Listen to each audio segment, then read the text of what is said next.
శరీరంలో వెన్నెముకకు ఎంత ప్రాధాన్యత ఉందో ప్రజాసేవలో రెవెన్యూ శాఖది కూడా అంతే ప్రాధాన్యత ఉందని జిల్లా కలెక్టర్ హిమాంశు శుక్లా అన్నారు. నెల్లూరు కలెక్టరేట్లోని ఎస్ఆర్ శంకరన్ వీడియో కాన్ఫరెన్స్ హాల్లో రెవెన్యూ డే ఘనంగా నిర్వహించారు. ఈ కార్యక్రమానికి ముఖ్య అతిథిగా కలెక్టర్ విచ్చేశారు. కలెక్టర్ హిమాంశు శుక్లా మాట్లాడుతూ రెవెన్యూ శాఖ జీఏడీగా మారిందని అన్నారు. రెవెన్యూ శాఖలో ఉద్యోగం అంటే సమయపాలన లేని ఉద్యోగం అని అన్నారు. మంచి పని చేస్తే హర్షించకపోగా చిన్న తప్పిదాన్నైనా సైతం భూతద్దంలో చూపుతారని అన్నారు. కోవిడ్ సమయంలో ప్రభుత్వ శాఖల అధికారులు, సిబ్బంది ఎనలేని సేవలు అందించారని కొనియాడారు. జేసీ మొగిలి వెంకటేశ్వర్లు మాట్లాడుతూ రెవెన్యూ శాఖలో పనిచేయడం ఒక గొప్ప వరమని తెలిపారు. డిఆర్ఓ విజయ్ కుమార్ మాట్లాడుతూ శాఖలో సమయపాలన ముఖ్యమని, చెయ్యాల్సిన పనిని సకాలంలో పూర్తి చెయ్యాలని పేర్కొన్నారు. రెవెన్యూ డేని పురస్కరించుకుని గతంలో ఉత్తమ సేవలు అందించిన పలువురు అధికారులతో పాటు జర్నలిస్టులను కలెక్టర్ ఘనంగా సత్కరించి అభినందనలు తెలియజేశారు. ఈ కార్యక్రమంలో రెవెన్యూ అసోసియేషన్ నాయకులు, అధికారులు, సిబ్బంది పాల్గొన్నారు.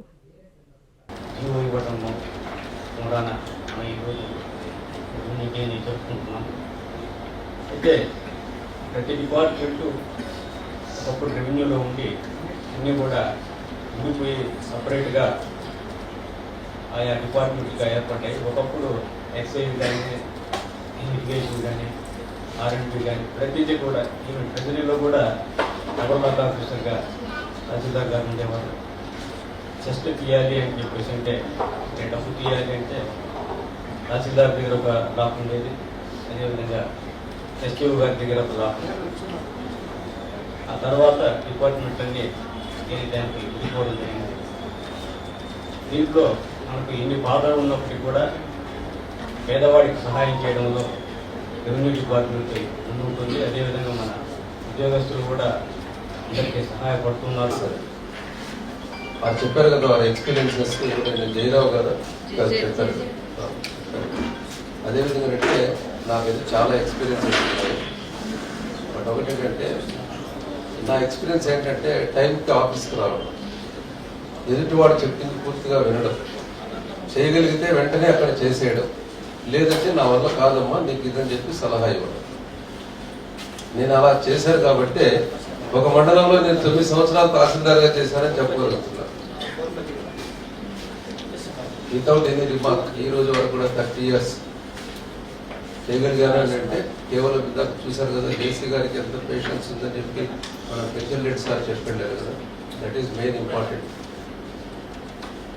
మనకు కూడా ఏంటంటే టయానికి ఆఫీస్కి వచ్చి ఎవడైతే పెటిషనర్ ఉన్నాడో వాడు చెప్పిన సమస్యను మనం పూర్తిగా విని మనం చేయగలిగితే వెంటనే చేసేయచ్చు. మన వల్లగానే కాకపోతే బాబు ఇది నా పరిధిలో లేదమ్మా, ఇది మీరు ఇలా చేయండి అని చెప్పాలి. అలా చెప్పగలిగితే కనుక మనం వాడు రాజకీయ నాయకుల దగ్గరికి కూడా వెళ్ళడం.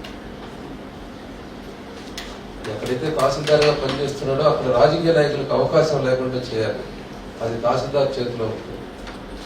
నా ఎక్స్పీరియన్స్ ప్రకారం నువ్వు అన్ని పనులుగా ప్రజలకు చేయగలిగితే వాడు వెళ్ళడు. నీ మీద ఆ విధమైన విశ్వాసం కలగాలి ప్రజలకి. నువ్వు చేసే సర్వీస్ని బట్టి కలెక్టర్ గారు ఎవరైనా కానీ చెప్తే నో మా ఎంఆర్ఓ అలాంటి వాడు కాదు, నాకు ఆ నమ్మకం ఉంది అని చెప్పాలి. అలా ఉండాలి మన సర్వీస్. అలా ఉన్నది అని అంటే మనం కరెక్ట్గా ఉండాలి. రెవెన్యూ సిబ్బంది అందరికీ నా యొక్క శుభాకాంక్షలు తెలియజేస్తున్నాను. ఈ రెవెన్యూ డే అనేది ముందుగా చెప్పినట్టుగా మనకి ఏదైతే బోర్డ్ ఆఫ్ రెవెన్యూ ఏర్పాటు చేయడం జరిగిందో ఆ డేని బేస్ చేసుకొని ఈ యొక్క రెవెన్యూ డేగా డిక్లేర్ చేయడం జరిగింది. అంటే రెవెన్యూ డిపార్ట్మెంట్ ఎవరైతే సర్వీస్ చేసి రిటైర్ అయిపోయి ఉంటారో వారిని సన్మానించుకోవడం, వారు ఇచ్చినటువంటి సర్వీస్ని ఒకసారి మళ్ళీ మీకు తెలియజేసి ఆ విధంగా మీరు కూడా చేసే విధంగా మద్దతు చూపడానికి ఈ యొక్క రెవెన్యూని మనం ఏర్పాటు చేసుకోవడం జరిగింది గవర్నమెంట్ జీవోధారంగా. అందులో భాగంగా మన ఈరోజు ఇక్కడ ఈ రెవెన్యూ జరుపుకోవడం జరుగుతూ ఉంది. ముఖ్యంగా మనకి రెవెన్యూ డిపార్ట్మెంట్ యొక్క సర్వీసెస్ అనేది మీ అందరూ తెలిసిందే.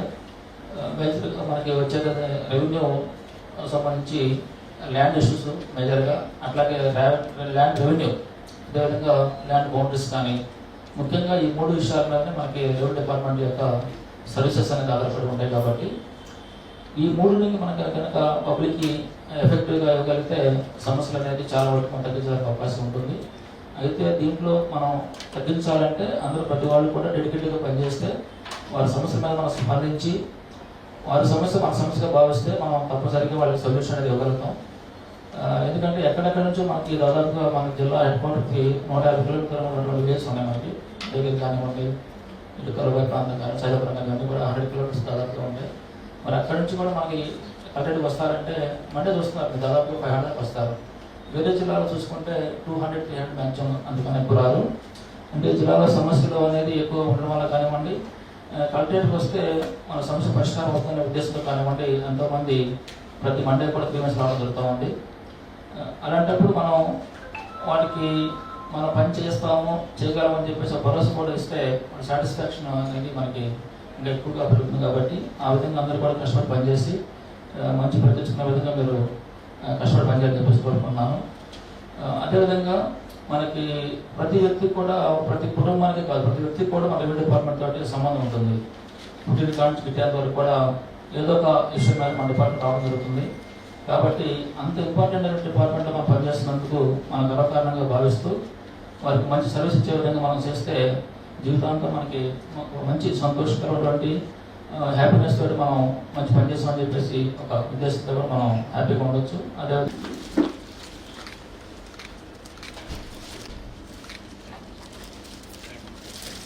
ఉన్నప్పటికీ కూడా ఈ కార్యక్రమానికి విచ్చేసినందుకు వారికి ప్రత్యేక కృతజ్ఞతలు.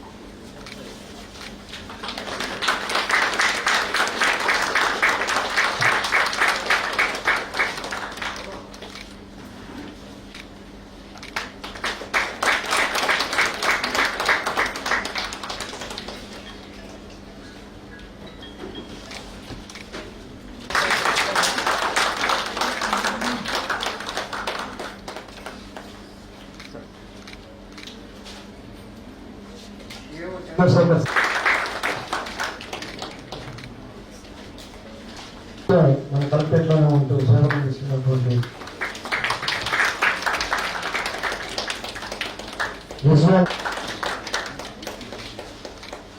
రాజశేఖర్ అంత థ్యాంక్ యూ సార్. ఎందుకంటే ఇప్పుడు జిల్లాలో చాలా డిపార్ట్మెంట్స్ ఉంటాయి, కానీ ముఖ్యమైన వర్క్ భారం రెవెన్యూ డిపార్ట్మెంట్ మీద అవుతుంది.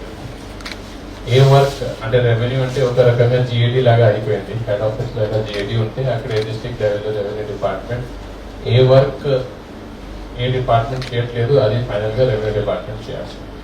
సో బాడీలో అన్ని పార్ట్స్ ఉంటాయి, కానీ మోస్ట్ ఇంపార్టెంట్ బ్యాక్ బోన్ దీని మీద బాడీ ఉంటుంది. రెవెన్యూ డిపార్ట్మెంట్ కూడా అలాగే అడ్మినిస్ట్రేషన్కి ఒక బ్యాక్ బోన్ లాగా ఉంది. అన్ని వర్క్ దీని నుంచి మన బైఫర్కేట్ అయి ఉంటుంది. సేమ్ టైంలో కొంత ఒక రకంగా చెప్పాలంటే కొంత థ్యాంక్లెస్ జాబ్. అంటే ఇప్పుడు చాలా మిస్టేక్స్, అంటే ఏమైనా మంచి పని చేస్తే ఎవరు అప్రిషియేట్ చేయరు, కానీ చిన్న ఏదో తప్పు జరిగితే లేకపోతే పని డిలే అయిపోతే నానా నెగిటివ్గా మాట్లాడతారు. సో ఈరోజు నాట్ ఓన్లీ రెవెన్యూ, గవర్నమెంట్ పరిస్థితి అలాగే అయిపోయింది. పబ్లిక్ ఎక్స్పెక్టేషన్స్ చాలా ఎక్కువ పెరిగినాయి. ఎస్పెషలీ సోషల్ మీడియా కాలంలో వాళ్ళకి ఆ రోజే పని అయిపోవాలి. ఏ క్షణం వాళ్ళకి ఇబ్బంది వచ్చింది అంటే నెక్స్ట్ క్షణం వాళ్ళకి సమాధానం రావాలి, వాళ్ళు ఆలోచన చేస్తున్నారు. వీళ్ళ తప్పు లేదు, సొసైటీ ఈజ్ చేంజింగ్. గతంలో వేరే 1960లో 70లో 80లో స్థితి వేరే ఉండేది, కానీ ఇప్పుడు ఇండియా చాలా గ్రో అయింది. సో ఎక్స్పెక్టేషన్స్ పెరిగినాయి. కానీ మన ఎవరు వస్తున్నారు వాళ్ళకి ఏదో రకంగా వాళ్ళకి సొల్యూషన్ ఇవ్వాలి. ఆ ఆలోచనతో ఉంటే కొంతమంది ఖచ్చితంగా అర్థం చేసుకుంటారు. This person wants to help me, help చేయాలి ఆలోచన ఉంది, చేయలేకపోతున్నారు, అది వేరే ఇష్యూ. కానీ వాళ్ళతో రూడ్గా మాట్లాడడం, మీ పని అవ్వదు, వెళ్ళిపోండి, అటువంటి అవాయిడ్ ఎంతవరకు సాధ్యం. కొంతమంది చాలా ఇరిటేట్ ఉంటారు నాకు తెలుసు, కానీ ఇప్పుడు రేపు యోగా డే కూడా ఉంది. So this is also like a yoga meditation. కోపం వచ్చినా కూడా కోపం చూపించుకో. వాళ్ళు నీకు ఎంత ఏదో ఇరిటేట్ చేయడానికి ఏదో చేయడానికి ట్రై చేస్తారు, కానీ డోంట్ గెట్ ఇట్. ఈ యోగా మీరు ఇంబైక్ చేయండి, వాళ్ళతో నవ్వుతూ మాట్లాడుతూ చూద్దాం, చేస్తాం, పంపించాం. అదే కరెక్ట్ మంత్రం ఈ కాలంలో. చెప్పరు, కానీ మీ ద్వారా చేసిన సేవ వాళ్ళు ఖచ్చితంగా గుర్తుపెడతారు. ఫర్ ఎగ్జాంపుల్ ఇదే వ్యవస్థ 22లో కోవిడ్ వచ్చినప్పుడు ఎవరు ముందుకు రాలేదు. అప్పుడు చేశారు ఎవరు? Revenue department, police department, health department. నేను చూశాను వాళ్ళ సొంత ఫ్యామిలీ మెంబర్స్ కూడా వాళ్ళని వదిలేశారు. నేను వేరే జిల్లాలో పని చేసినప్పుడు బాడీ తీసుకోవడానికి కూడా రావడం లేదు. అప్పుడు అక్కడ ఉన్న విఆర్ఓ కానీ ఆర్ఐ కానీ సొంత పర్సనల్ ఇంట్రెస్ట్ తీసుకొని వాళ్ళకి బాడీ డిస్పోజ్ చేయడం రకరకాలుగా చేయడం జరిగింది. సో మీ నుంచి ఎక్స్పెక్టేషన్ ఉంది కాబట్టి మీ దగ్గరికి రెగ్యులర్గా వస్తారు. ఇది కూడా అలాగే చూసుకోండి.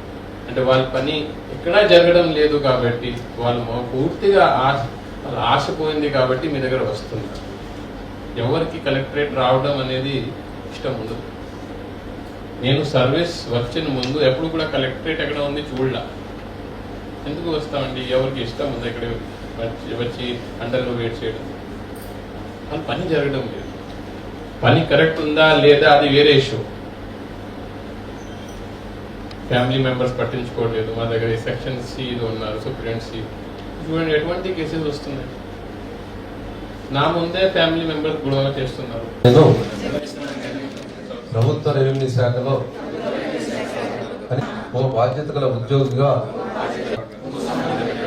నిష్పక్షపాత నిర్వహణకు పారదర్శకతతో నా సంపూర్ణ శక్తిని అంకితం చేస్తానని అంతఃకరణ శుద్ధితో న్యాయబద్ధంగా రెవెన్యూ సేవలను అందించేందుకు నా విధి పట్ల నిజాయితీతో నిష్ఠతో పనిచేస్తానని స్పష్టంగా ప్రకటిస్తున్నాను. రెవెన్యూ శాఖ ప్రజలలో నమ్మకాన్ని పెంచే విధంగా నా ప్రవర్తనను, సేవా ధోరణిని కొనసాగిస్తాను. రాష్ట్రాభివృద్ధికి అహర్నిశలు శ్రమిస్తానని ఈ రెవెన్యూ డే సందర్భంగా మనస్ఫూర్తిగా ప్రతిజ్ఞ చేస్తున్నాను.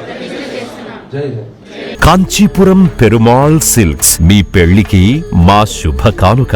పెళ్లి పవిత్రమైన శుభ సందర్భం. ఆ రోజున ప్రతి అంగి, ప్రతి చీర మీ కలల మాదిరిగానే ప్రత్యేకంగా చూడాలి. కంచి పట్టు చీరలు ఒక్కో నూలు పోగుతో అద్భుతమైన సంప్రదాయాన్ని, రాజసాన్ని నేసిన నెమలి రెక్కల వంటి అందమైన చీరలు. ఖచ్చితమైన కంచి శైలి కోసం కంచి వెళ్లాల్సిన పని లేదు. మీరు కోరుకునే అసలైన అపురూపమైన కంచి చీరలు ఇప్పుడు కాంచీపురం పెరుమాళ్ సిల్క్స్ లో 1+1 మగ్గం ఫోల్డ్ పట్టు శారీస్ 900, 1+1 సాఫ్ట్ సిల్క్ పట్టు శారీస్ 2500, 1+1 సాముద్రిక పట్టు శారీస్ 3500, 3 కంచి పట్టు శారీస్ 4500, 3 సిల్వర్ జరీ పట్టు శారీస్ 5000, 1+1 డిజైనర్ మగ్గం బ్లౌజ్ వర్క్ పట్టు శారీస్ 6000. మీ జీవితంలో జరిగే మధురమైన పెళ్లికి అసలైన కంచి సంప్రదాయం మీ సొంతం చేసుకోండి. Kanchipuram Perumal silks, Pushkar ghat road, Rajamahendravaram.